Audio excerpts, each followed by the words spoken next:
Ito yung training hall nila. Dito ginagawa yung mga seminar, yung daily training. Ayan. Simple lang ito. Ayan. Okay lang yung simple. Wala pa tayong pera eh. Kasi nasa farm naman tayo kaya okay lang yung ganitong setup. Open lang siya. Hindi kailangan ng aircon. Ayan. Kita nyo naman oh. Simple. Pero may mga puno sa paligid kaya maliwalas din. Ano, nilagyan naman natin ng net para medyo mainit pa dun eh.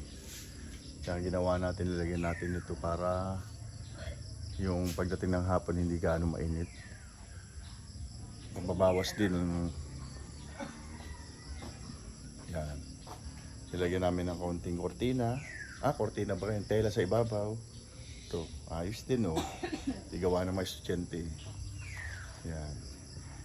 May tubig din tayo. Ayan. Basta ito lang naman yung ating training hall. Sakto, kasya dito ang 30. 50 kasya dito. Kasa nga lang, medyo sikip. Yan. Meron pa naman, pwede pa naman mag-extend dito eh. Ibubong naman ito eh. Ayan, dito tayo focus. Ayan. Ayan, may kaunti tayo, may mali tayong TV. Ayan. Ayan. Pinakita ko lang po sa inyo itong ating munting hall ng Martels. Yan, may pagdating naman ng araw eh.